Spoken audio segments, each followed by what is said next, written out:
Yang menyuruh ibu-ibu bakti sama suami itu siapa? Bukan suami, bukan mertua, bukan kepala desa, bukan. Tapi yang merintahkan para ibu-ibu, para istri untuk bakti pada suaminya itu adalah Nabi kita Muhammad SAW. Perintah Allah kepada mereka. Sehingga apa? Ini ibadah. Ibadah itu kita harus tahu. Unsur dasarnya ibadah itu adalah kalau kita laksanakan pasti berat. Kenapa? Kita ada hawa nafsu, kita ada setan. Kalau kita nggak berjuang, kita nggak bakal bisa melaksanakan ibadah. Sama, bakti sama suami itu juga seperti itu. Oleh karenanya Bu, camkan baik-baik dalam Islam itu kalau orang laki ini, dari mulai dia lahir, sampai dia dewasa, sampai dia kawin, sampai dia punya anak, sampai dia punya cucu, tetap hak yang paling besar adalah haknya Allah, lalu haknya Rasulullah, lalu ketiga, keempat, kelima, keenam, ke-30 itu adalah haknya orang tua. Tapi kalau perempuan tidak. Perempuan yang pertama hak yang paling besar adalah haknya Allah. Yang kedua haknya Rasulullah. Yang ketiga haknya suami.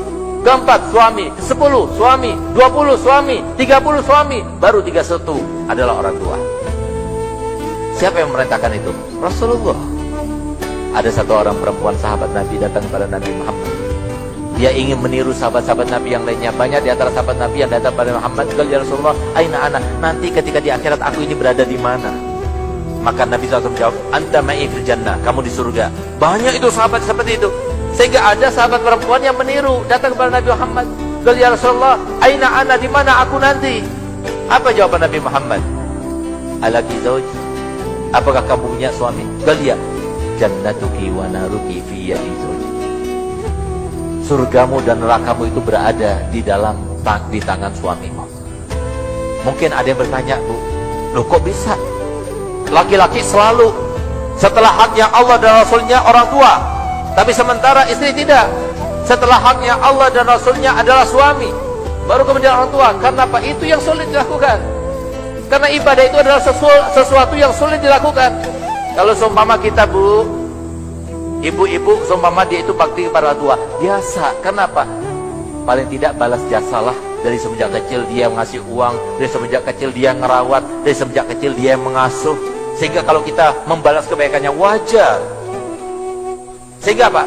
Kalau kita diperintahkan untuk bakti kepada orang tua, itu biasa. Tapi diperintahkan bakti pada suami, siapa suami? Orang lain. Bisa jadi tetangga, bisa jadi orang jauh. Bukan ada apa-apanya, hanya mengatakan qabiltu nikaha wa tazwijaha bil mahril mazkur. Langsung kalau keluar harus minta izin.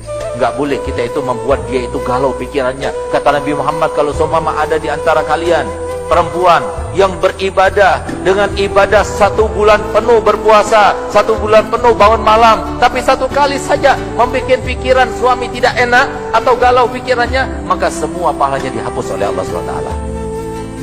Coba lihat, kenapa demikian? Sementara suami tidak, suami tetap orang tua. Coba lihat, ini terlaksana hikmahnya itu sekarang. Suami itu ya harusnya takut pada orang tua, tapi sekarang lebih takut kepada istri daripada orang tua. Makanya di sini tuntut kita harus mendahulukan orang tua. Jangan kita makan dulu sebelum orang tua makan. Jangan kita bersenang-senang dulu sebelum orang tua senang. Jangan kita meletakkan uang di istri sehingga kita tidak bisa memberikan nafkah kepada orang tua. Hati-hati yang semacam ini. Kenapa? Nabi Muhammad telah bersabda dalam hadisnya, man faddala zawjatahu ala ummihi fa alaihi la'natullah wal malaika wan nasi ajmain hatta yatuba wa yarda ilaiha. Barang siapa yang mengutamakan istrinya ketimbang ibunya, maka Allah akan melaknatnya, malaikat akan melaknatnya, dan seluruh manusia akan melaknatnya sampai dia bertobat dan dia berbuat baik lagi kepada ibunya. Oleh karenanya, Bu, jangan kita katakan, Bu, bahwasanya bakti sama suami sekarang tidak ada lagi. Saya masih punya ibu.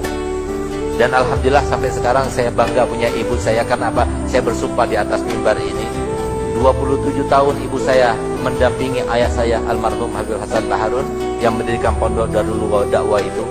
27 tahun demi Allah saya bersumpah, dari sejak kecil saya bisa mengingat tidak pernah yang namanya berselisih, berantem, tidak pernah. Yang namanya marah itu tidak pernah pada suaminya. Yang namanya minta tidak pernah pada suaminya.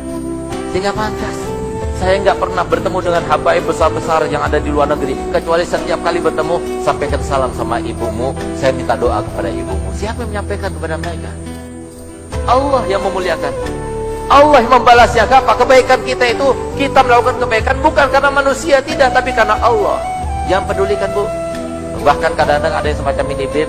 Sekarang, Beb, suami saya, Beb, saya berbuat baik kepada suami, saya tunduk kepada suami, tambah jadi nanti suami saya, Beb.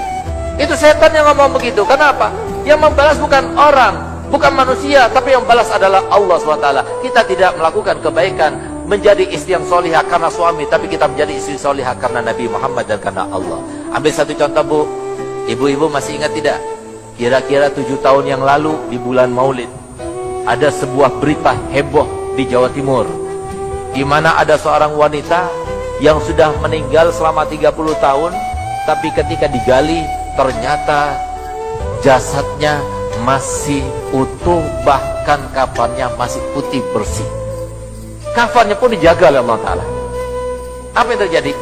Ketika saya berdakwah di situ Bondo, saya bertemu dengan seseorang, salah satu jamaah, Beb, antum lihat, Beb, berita tentang seorang wanita yang masih utuh jasadnya padahal sudah dikubur 30 tahun. Gue lihat, itu tetangga saya, Beb, Masya Allah.